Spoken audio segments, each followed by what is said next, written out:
thanks very much for joining us, Sumesh and Arjan. And we've got Anaki, I think. Oh, yes, there he is. Look, there is Anaki. Hello, Anaki. Hi. Hello, joining us remotely. Anaki's the Chief Executive of Bupa. Arjan and Sumesh both run, basically, you run the European operation, don't you, Arjan? And your role is slightly more than Europe, isn't it? You're in charge of... digital and the health part in Europe. Digital and the health part in Europe, so digital for AXA internationally. So the aim of this session is really to give people a clear idea of where private medical insurers are going and changing, and how they see partnership in a new digital age, and what kind of digital platforms they're coming up with. So I thought it'd be a good idea really to start off with, for each insurer to really, just in a single slide, to describe what they're doing in terms of digital. Did I say that I was going to do that? No, I didn't. I was... Scared us. I am doing well here, aren't I? I'm doing so well here. So I think we start off really, we're going to go on, so we're going to look at how you see the relationship between yourselves and the ultimate consumer changing, and what is the new model you're aiming for, and then each of you will illustrate that, what that looks like in terms of digital health, and then after that we'll be looking at what this means in terms of the relationship with the providers. So it's a three-parter. So let's start off then really looking at how you see the relationship between the insurer and the consumer changing. I mean, it's been a relationship which has been quite remote in many cases, hasn't it? It's been, oh, I'm insured by so-and-so, and the first thing you know about it is when they hit a hospital and they send you the bill, and the insurer is the kind of middleman, I guess. Is that a fair description to some of what it used to be like? I don't know. Maybe I'm exaggerating a bit. So Sumesh, how do you see that changing? How do you see it going? What's the new relationship AXA wants with the consumer? So at AXA, we want to transform from a payer to a partner. That's, in summary, that's what it is. So what it really means is that if we have to move in that direction, we have to be relevant and connected to our customers on a day-to-day basis. Now, if you think about consumers' life in general, across industries and how they behave, they are very deeply integrated. And I would say connected to the day-to-day life of consumers through digital technology. So if you think about entertainment, travel, think about food, we see how personalized and deep that relationship is today.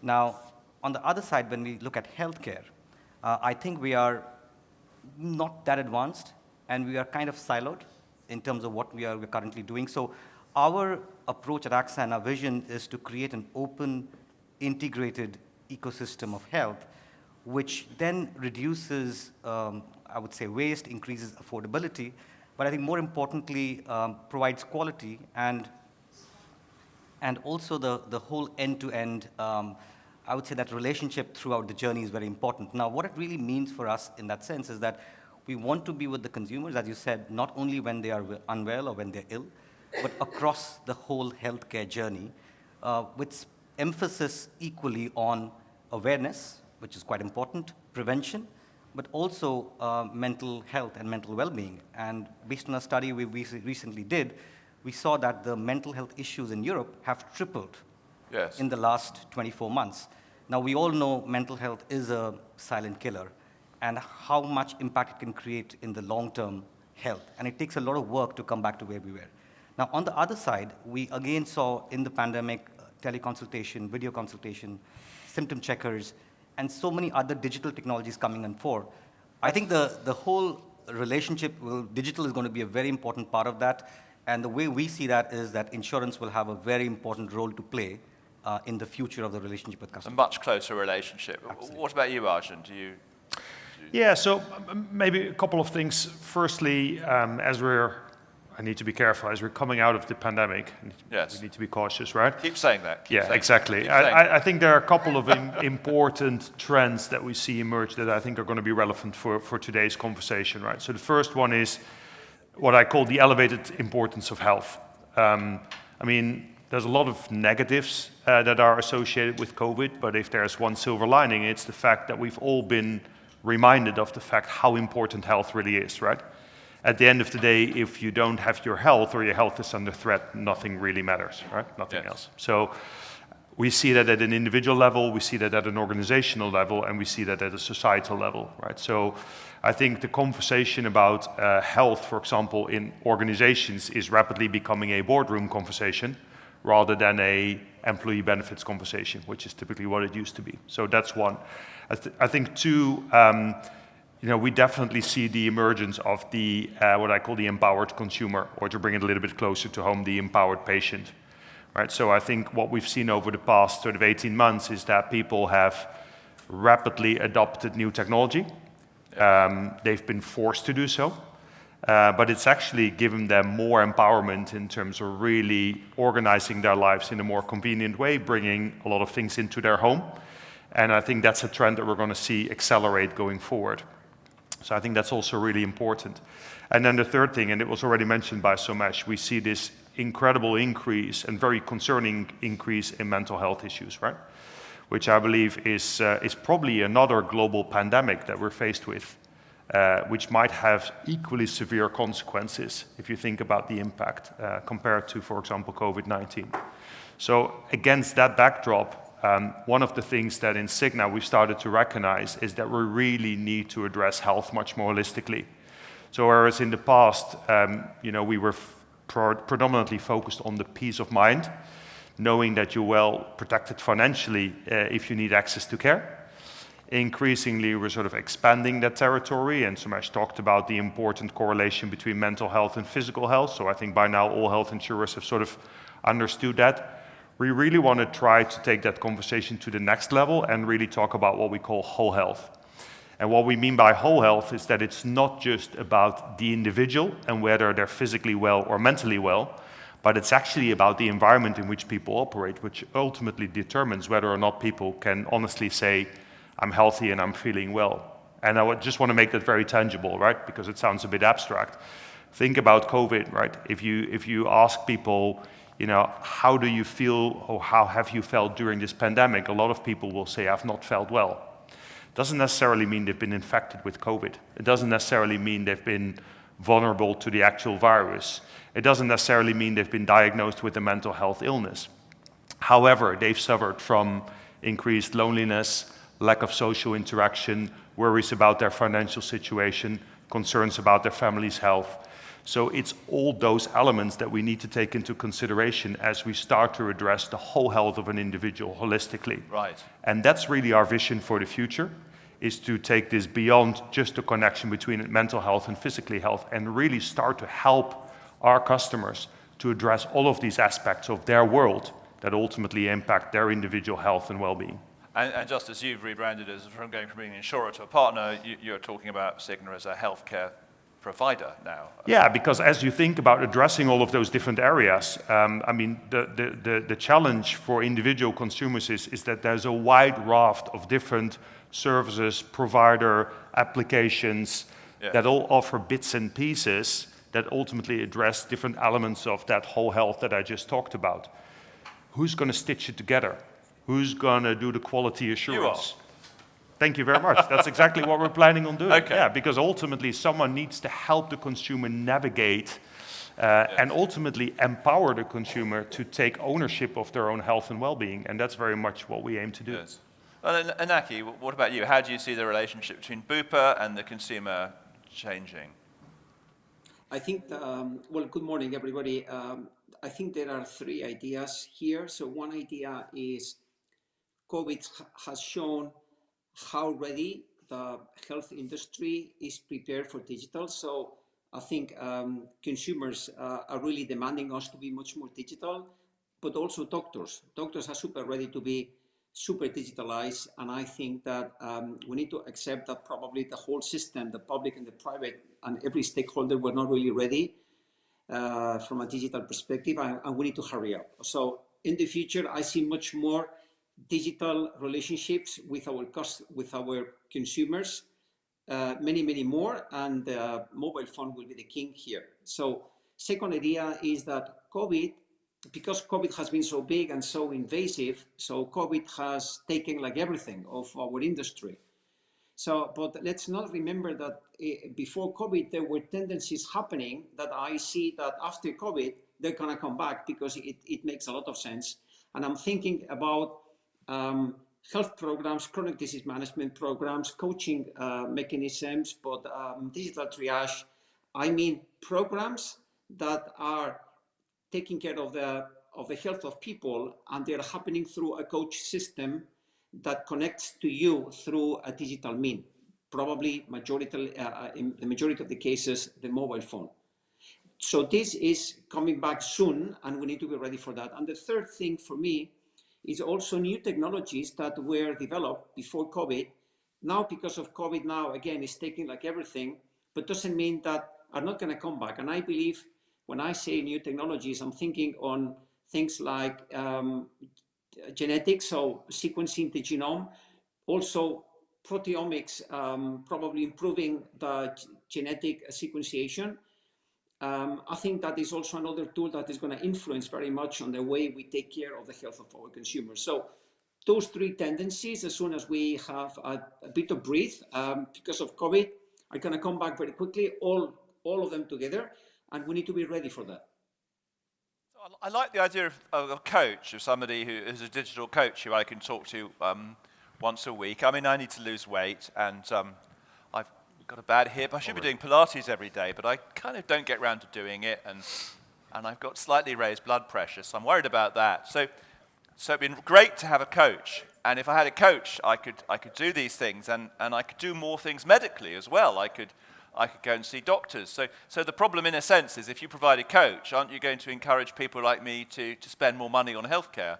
And you're going to have to pay for that, aren't you? Because I'm insured with you. So there's a balance, isn't there? I mean, I love the idea of a coach, but actually, you don't want people to, can you really build coaching into this, do you think, Inaki? Yeah, sure. Yeah. I mean, yeah. So probably, Max, we need to recognize that we are like starting in this journey. But let me tell you an example. For example, a diabetes program, coach-based program, it has, we have, I'm thinking in one place where we have a program for diabetes that has 150,000 customers into that program. After 4 years of being of operations, we can now tell you two things. We have learned two things. One thing is that 15% of the hospital frequency of these patients with diabetes has been reduced because having a coach, it gives them orientation. So now they know what they have to do and when. So, because when they don't have a coach, they go to the hospital, and very clearly you can see all of that frequency can be optimized very, very quickly. And the second thing is that a coaching system like this provides comfort and security to the customers, so they tend to be with you more years. And the simple analysis here is that the customer with the chronic disease and the family are more happy with you because you are providing something extra that you were not doing this before. And much more analysis to go. So this is very the starting point of the analysis. And how many people do you find want a coach? I mean, presumably not everybody wants to have somebody who they... Yeah, and probably, to be honest, Max, I was using the terminology coach probably not technically in a very precise way. So I'm more thinking, I mean, the programs that are now being more successful are those programs that are linked to a chronic disease episode, diabetes, hypertension, obesity, all of these sort of things. And probably the coach is not really a good terminology. It's more like a nurse that is constantly with you, is checking your agenda, is checking what you're doing, is connecting you with other people that are going through the same, is providing you information.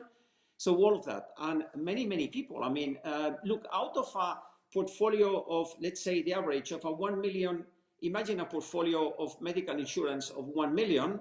If you offer programs like this, you can have 15 or 20% of people joining those out of those that have a chronic disease episode. You can have 25% of people, maybe, I don't know exactly the number, but in that space that would be very happy to join a program like this.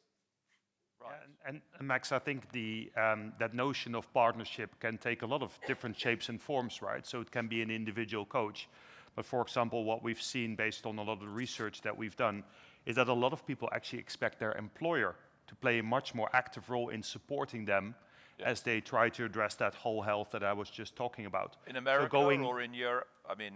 So that was across Europe. Yes. So way beyond just offering health insurance, which is traditionally the role that employers have been playing, is really addressing the awareness issues, the prevention issues, across a wider spectrum, including financial security.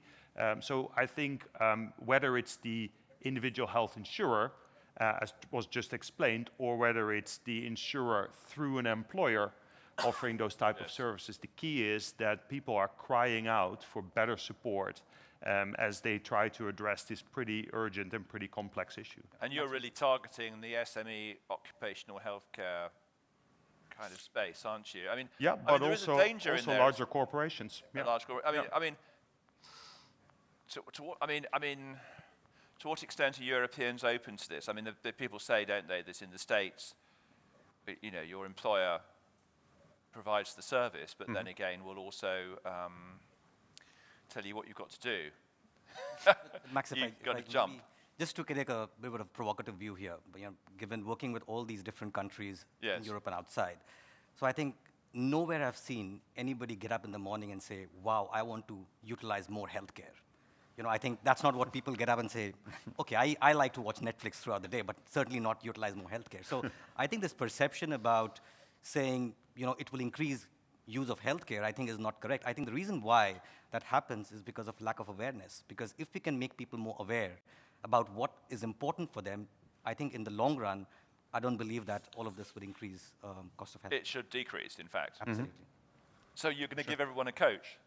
Well, I can explain more about what we plan to do, but I think conceptually, in my mind, if you're looking at a 3, 4, 5-year time horizon, which is what health insurance customers are, I think it's a great investment to make people aware, and you will see the healthcare costs go down. Because it is, I mean, the thing you all face is a lot of churn, isn't it? In particular in markets like the UK, where brokers churn people very regularly, don't they? So you really want to avoid that, and that's a huge extra cost, isn't it? Yeah, but I do think a lot of the employers are also beginning to understand that this is, to Sumesh's point, an investment that has a very clear and measurable return, and that return is not going to come within 1 year. So yes, you can be opportunistic and always go for the cheapest provider in the market, but ultimately it's going to come back to bite you, because if you're not structurally investing in the health and well-being of your workforce, you know, ultimately you're going to see a healthcare cost go up, and then it doesn't matter to which insurer you're going to go. You're going to have to pay that increased premium.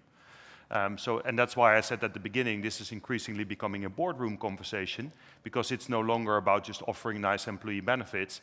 This is about investments that have a very clear and measurable return. And it's on us. And it's on us to help employers understand what that return looks like. Yes, particularly in a world of labor shortages.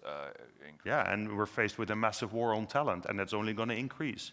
Yeah. And again, that's why I come back to the research that says that 75% of people is actually looking at their employer and saying, what are you doing for me to help me improve my overall health and well-being? So it's going to be a massive differentiator. So I don't think employers have an option. They will have to invest in this. They'll have to invest. Yeah.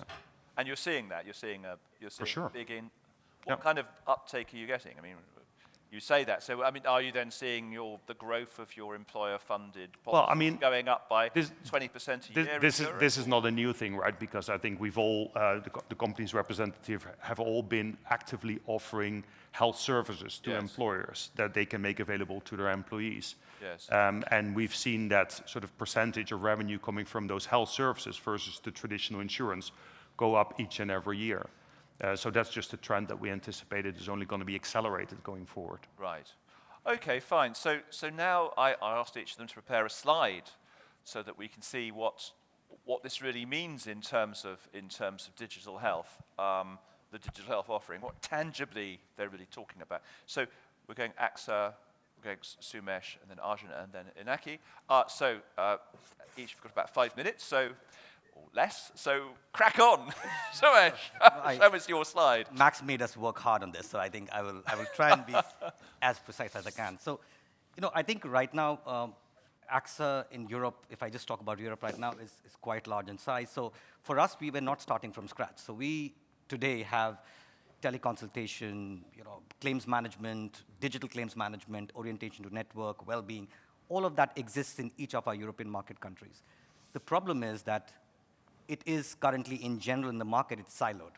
So when customers come in, for example, if I've had a knee surgery and my insurer has paid the claim for that knee surgery, my well-being app still tells me to go and run 10,000 or 15,000, 20,000 steps. Now, that, if you compare to the world of, let's say, Netflix or Amazon, is quite different because Yes. they know exactly what we are looking for. So our intent was, of course, you can add many more services there. It's obviously an open question all the time, but I think what we are trying to do is moving from a siloed structure today to a more integrated ecosystem. Now, what that means is that So this is what it's like at the moment. Absolutely, With yes. the person with all question marks about which tab to tick on. Yeah. Then you've shook hands with Microsoft, and this is the new system. Yes. So the idea is that today the complexity is with the consumer. Yes. Now, we hope that we can do everything in the world and become the company that is the place to go on healthcare, but that's not going to happen because we are not a technology company, and if you're talking about phygital, which is physical and digital, it's pretty much creating a virtual hospital or a virtual clinic without having to go to one. And that's why our partnership with Microsoft, what we call as digital healthcare platform, is quite important because it brings the best technology with our know-how in AXA, but more importantly, it is meant to be an open ecosystem, which means tomorrow, you don't be surprised if you see other insurance companies here, if you see governments and regulatory bodies, and that's the intent, that we want to make an open virtual ecosystem where we don't compete on knowledge or information, we compete on quality of what we provide. So simply put, there are three very important components of that. The first one is, we are all used to the worlds of Siri and Alexa, and we say, tell me about something, and it just tells me.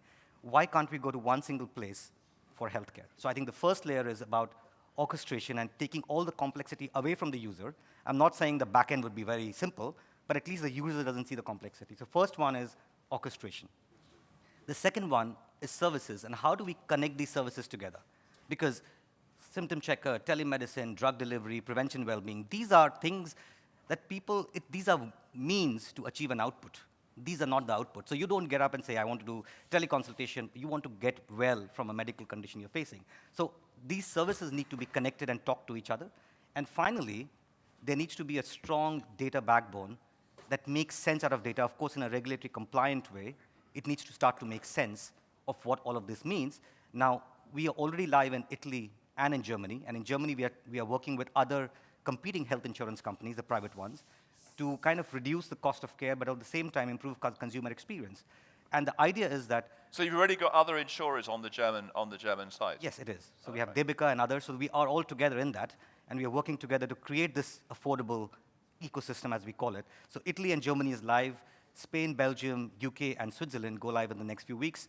And as we move on, we add more and more like-minded partners across pharma, medtech, health tech, providers, governments, insurance companies, all of that. And anybody can go in and access the symptom checker. So you've got a front end, which means that people who are not AXA customers can actually start to engage and register.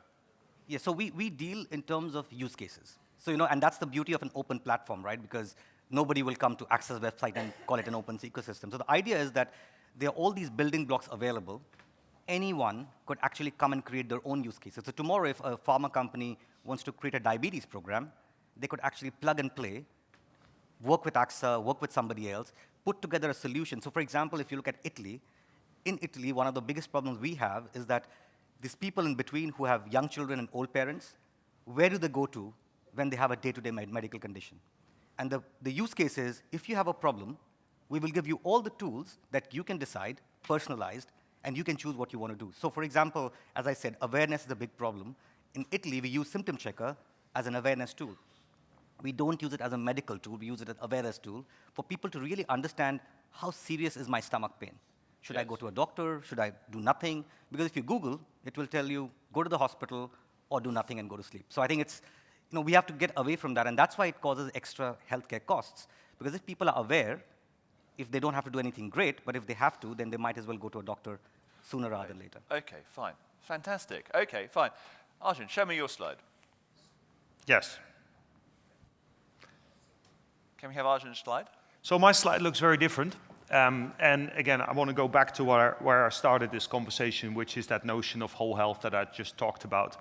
And I'll explain why my slide looks very different, because I mean, I'm hugely excited about the opportunities that digital and digital health creates, right? Don't get me wrong. And obviously we've seen a significant increase in the utilization of digital health services, right? So telehealth, we've seen an increase in the utilization of telehealth during the pandemic of 500%, right?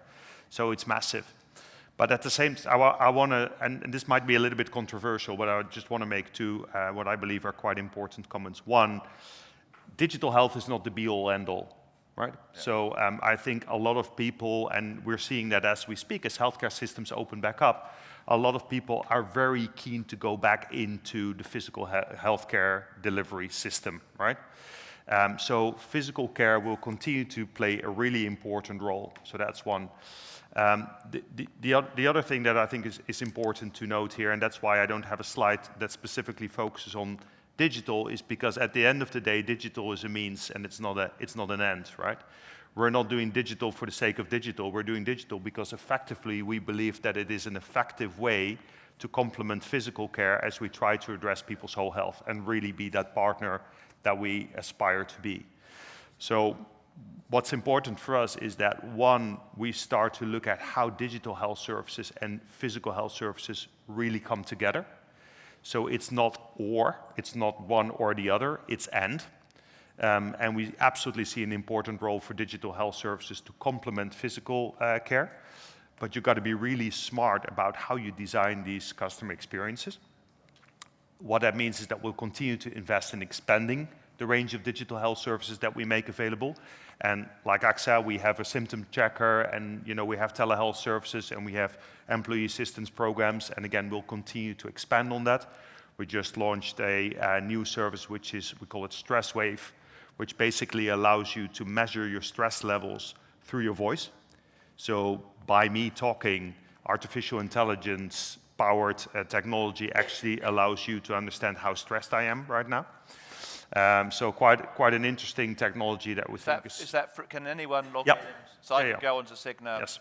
Yeah, it's available to anyone. Could go and have and literally in 90 seconds, you talk into your phone or you talk into your computer, and in 90 seconds, the technology is able to tell you what your stress level is. And you've got financial health on there, so...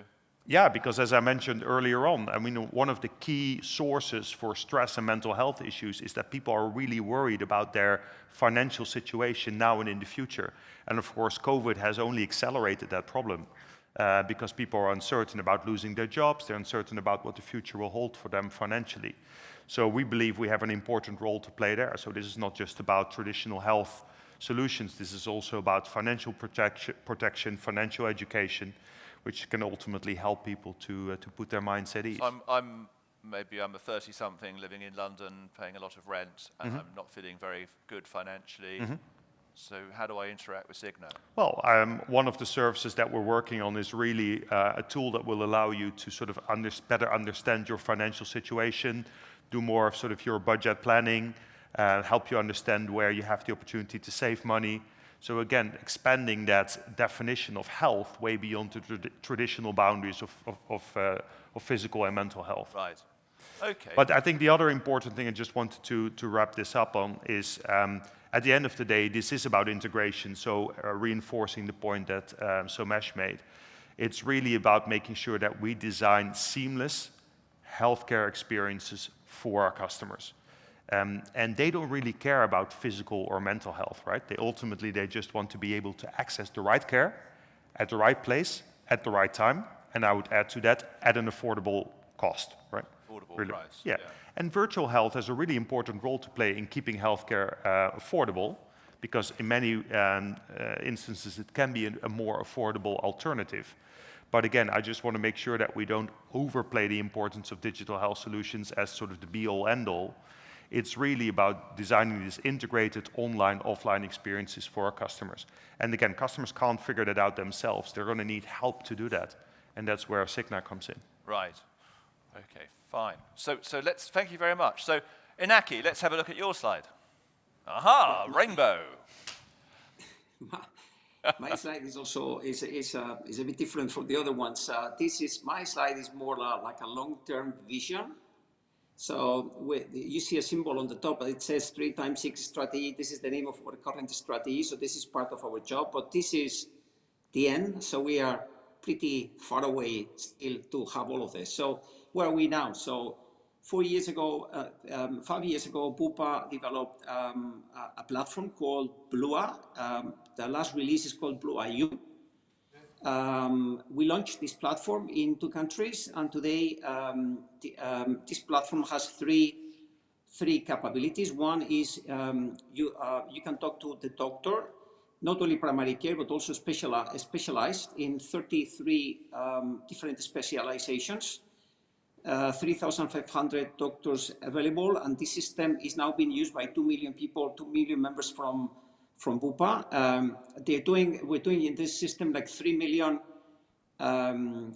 digital consultations, which reinforces the point that Arjun was making, which I totally with him. I mean, digital is a complement, so it's not a mean by. It's just a mean by to an end. At the end is our customers need to get a good service, no?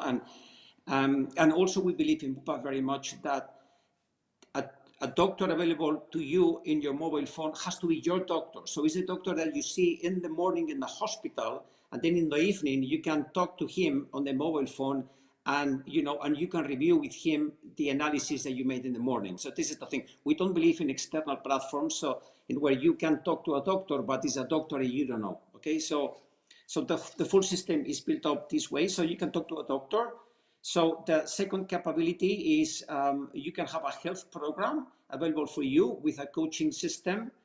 We have 400,000 people already here in the system. And then the third capability is hospital domiciliation. Let's say low profile of this. Okay, so this is more built up for people that already took a surgery in a hospital. Normally these people would stay longer in the hospital, but we're trying to see whether this person can go home, and we can monitor their health through a machine that keeps connected to our system. So this is where we are now. We are launching this platform in the next 18 months in all of the Bupa jurisdictions in the world. So basically this is where we are. So, and what you're seeing is more like a vision, long-term dream. Okay, and that's the 3x6 strategy. So that'll be launching in the next 18 months. Did you say 2 years? Exactly. So in the next 18 months, this Blue IU concept will be implemented in all of the Bupa in all of the countries in where we operate. Right. Okay. Thank you. Thank you very much. Thank you to you. So I guess I mean I hear very many different things when it comes to telehealth and insurers. That you hear first of all that a lot of people are using these and taking them up, and then you hear, no, actually, not very many people took this up and used it, and you hear of a partnership between an insurer and some Californian company which cost $1 billion, and then you hear, oh no, they've got a new partner now. So it's like, as an observer watching it, it's slightly kind of weird. Do you know what I mean? Do you hear what I mean? Well, Cigna just acquired MD Life in the US, so I think that's a pretty clear statement that we're really bullish on this, and we absolutely believe that that's the future. MD Life being a very large telehealth provider, right? In the US. Okay. Yeah. You've acquired it. Yeah. Okay. So I mean, have you got any stats on what sort of uptake you're getting? People, how many policyholders, when you offer them this kind of stuff, actually use it? So I'll tell you, in terms of, we went live, as I said, within the pandemic itself, so 9 months back in Italy and Germany. So just to give you a sense, I think we don't look at it saying how many are using teleconsultation and how many are visiting the doctor. Of course, it was different in COVID. Yes. For us, the way we look at it is, what was the problem that the customer came up with and what happened in the journey? Because, for example, if they don't need to do teleconsultation, the idea is that we should go to the customer when they need the service. So if I just take that as a benchmark, in Italy, when we went live in the last 4 months, we've had 600,000 visitors on the, I would say, platform, the platform that we have. And out of that, I would say around 40% of them did symptom checker assessments. Interestingly, half of them didn't do anything after that, which is great news because that's my point on awareness, that if people say, okay, I'm fine, I don't need to do anything, that's fine. But then we realized, and it was very interesting because it's all very new for us, we realized that actually in between that digital channel to going to a doctor, people actually in Italy felt very comfortable talking to a pharmacist. And then what we did was we integrated the output of the symptom checker with the pharmacy chain, which then allowed them to go and chat with the pharmacist next door, just walk down and talk to them and take medicines. So 50% got filtered there, and then the remaining 50% eventually went to a doctor. So for us, using digital is, as mentioned by Aaron and by Nyaki, is not the benchmark we look at. We look at saying, what was the problem and what happened, and did we lose the consumer in between? Because one of the biggest challenges we have is that people do symptom checker, also go to a doctor, also do teleconsultation. And the question is, why is that happening? Why are people not getting satisfied with what they're getting? And why is the journey getting elongated every time? So I think that's the core for us. How can we solve the problem as early as possible by making sure that they get the right treatment? Right, and the 600,000, that includes non-AXA patients then? Yeah, so our symptom checker is free Yes. for everybody in Italy. It's for every citizen. So 600,000 unique individuals visited it. How many AXA?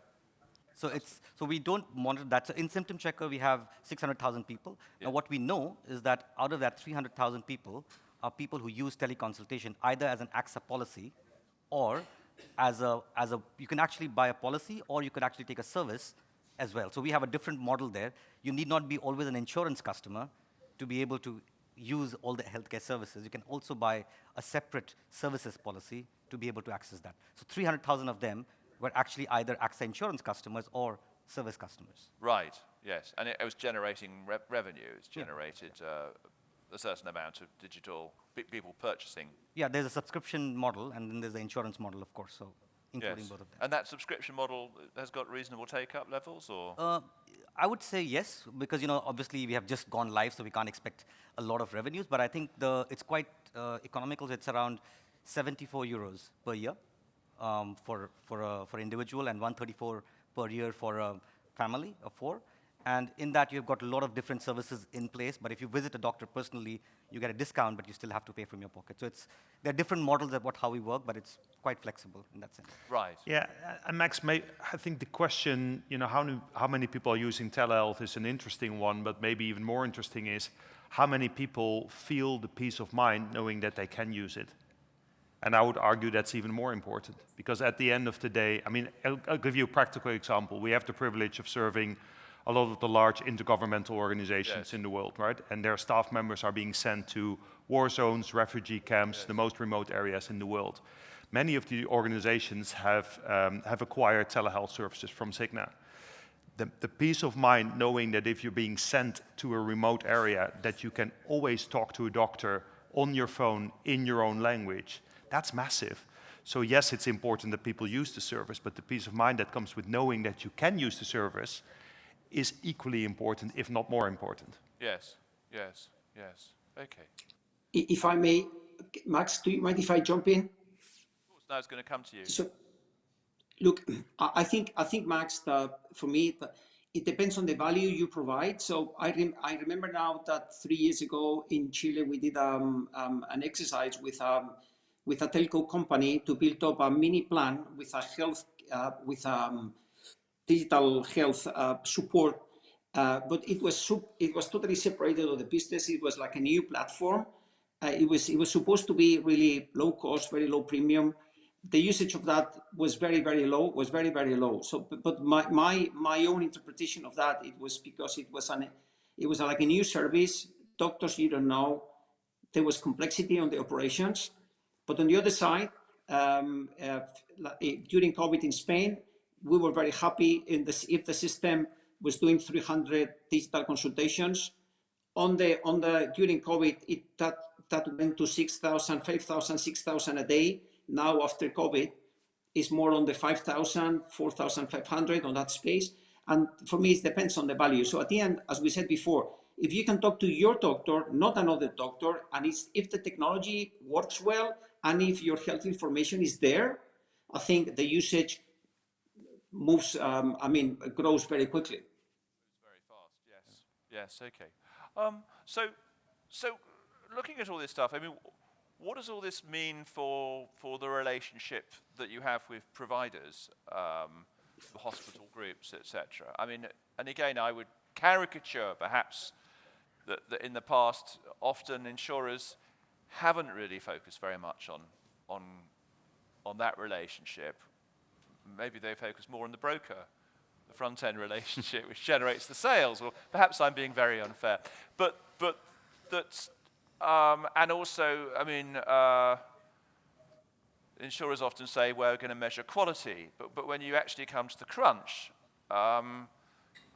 you don't, because you've got a big A-brand hospital in Singapore or somewhere like that, and you know they've got to be on the policy. And if you go to them and say we don't like your quality, they'll say bugger off or whatever. So in other words, there's a financial nexus here as well. You know, so what price are they going to be? You're going to be paying these people. So the quality argument may be so. So how does this change? Or am I being very unfair? So what do you think, Arjun? What do you?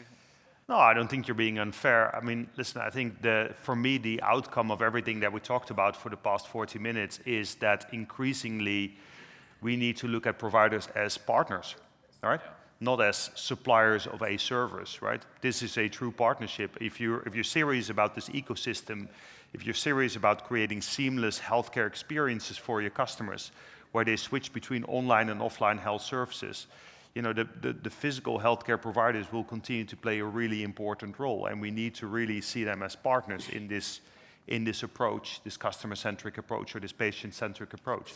So there is definitely a lot more that we can and should be doing there. I think you're being a little bit unfair when you say, well, you don't really care about quality, because we do care about quality and we measure quality. And we have a global provider segmentation program, which is very much based on quality outcomes. So and we that's measure now that. Publicly available, isn't yes, it? that's publicly available. So we've started and we roll this out region by region, but we're actually starting to publish sort of the assessments from a quality perspective as well. And of course, yes, of course, that hospital in Singapore is important.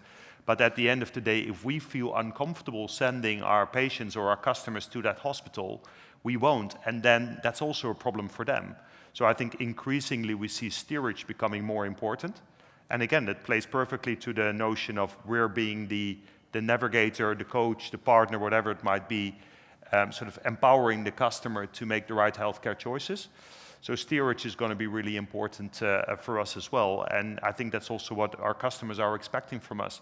And it's not nice if you're a hospital and all of a sudden a large provider like Cigna is basically no longer sending their customers to your facility. So I think we definitely have leverage there. Have you done that? Yeah. Yeah, we've done that, absolutely.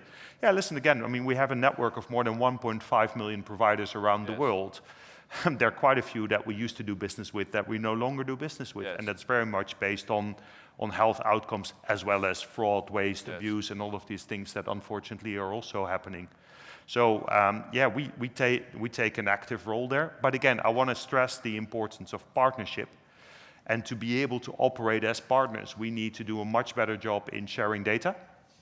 And we need to make sure that incentives are ultimately aligned to health outcomes rather than only volume of care. So value-based care arrangements are going to be increasingly important, something that's quite common in the US, that we would like to see more of in Europe as well, because that's ultimately where the incentives are going to become aligned to the interest of the customer or the patient, and as well as the insurer. Yes. Yes, and Inaki, how do you see the relationship with the provider changing? Yeah, so a bit the same message as Arjen looks. So, but I may add probably just the fact that I am seeing that with big hospital groups, probably because the world is getting more complex, as we have seen. You need to probably get into longer term agreements. The old approach of 1 year agreement and all of this, I think, is done. So if we want to be partners, we need to start moving together in a 3-5 years term. And the only comment I may also add is that you know this is a new possibility to find new partners, because you see that probably hospitals in the past that, I don't know, for example, they didn't have the size enough but they have a big view, big strategy about the future. So then you find, this hospital is going to help me more with my own objectives for the future. And the opposite, big hospitals, they're not moving enough and they're not moving quickly. You might think, we probably would reduce, the activity here to put more activity on the other side. But the same. I mean, we are partners here. The targets are the same. The vision has to be the same. Long-term view and start moving. Right. And Sumesh? So, I think if we just zoom out for a minute in terms of and think about, we don't have a problem of plenty in healthcare. Let's be real about it. We actually have a problem of few. So I think in the way I see it is that we have to have a way to deliver the outcomes to the customers as we've been talking about. But more importantly, we have to make sure that how do we define outcomes? Outcomes is what the patient believes is the right thing for them. So I think we also run, like Bupa, we also run our own hospital in some countries. And the core is how can we work together, improve productivity of doctors so that we can get the most out of it. We do send customers to expensive hospitals. It's not that we don't, provided we believe that the outcomes are going to be good. So I think that's the way to go about it.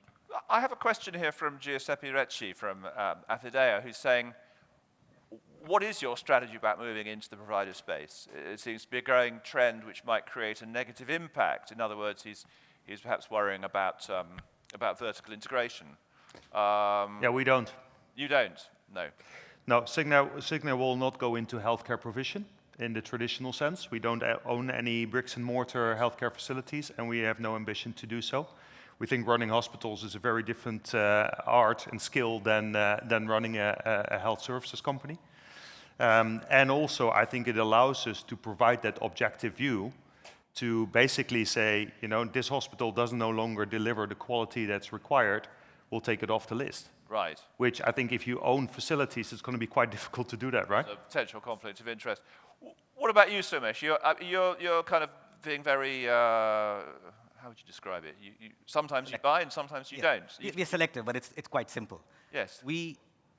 Because Europe is not one single thing, it's not as simple as that. So we go where we can access our customers as early as possible in the life cycle. So in our definition, based on the country's social system and the quality of care, we only are very selective about in which countries we would have, if any, and what kind of facilities we'll own. So in Spain and in Italy, we have primary care clinics and we have very specific things that we own. But in general, our strategy is not just to go. Yes, you've got some diagnostic centers in Italy, haven't you? You've got 5 or 6, have you? We've got 5, 6, and we are increasing that. So you're increasing that. Yeah. So you are competing with Affidea in Italy. That's what I'm saying. It's not really competing because we're not going to own hundreds of hospitals. The idea is that if we can make an impact by being early in the life cycle, why not? But very selectively in 3 countries right now. And in Egypt, you own some hospitals, actually, yes, don't you? we are building hospital in Egypt as well. So it's Egypt, Italy, Spain. Those are the big countries where we're working on. Right. Okay, fine. And you, Inaki, you own hospitals in Chile, Spain, and you've got a dentistry in the UK. So you're very heavily into the provider market, aren't you? We also, So I mean, we also have hospitals. I mean, in other places, like for example in the UK, but also so what works well for us in the past, and we pretend to remain the same, is part of our medical activity to happen in our own, let's say, Bupa branded hospitals and clinics physically. That number today is around 20%. Some places is a bit bigger, some places is a bit smaller. And the idea here is to use the best third-party provision to offer that to our customers at an 80% of the activity. So 20% own, 80% external. We pretend to keep doing the same for the future. And also we are now building also digital provision that we believe is very relevant because of what we have already said, but probably also in the same proportion. So we, so no big change on our strategy in this question. Right. So it's 20-80 kind of rule, really. Roughly speaking, yeah. And owning those service providers helps you because it means you get insight. It helps us by different meanings. If I explain, I have the risk of getting a bit too long. Yeah, but it helps us. We are happy doing that. Okay, fine. Okay, well, thank you very much, Inaki. So we'll stop there then, because we've come to the end of our time. So I'd like to thank the panel. Thank you very much. Great session. Thank you. Pleasure. Thank you. And Arjun and Somesh, you're here for the day, are you? You can mix and mingle with delegates. And Aki, you'll take any questions from people? Yeah. Okay, great. Sure, I'm getting already some, so yeah. Great. Okay. Thank you very much. Okay. Thank you. Thank panel. you. Okay, bye. Thank you.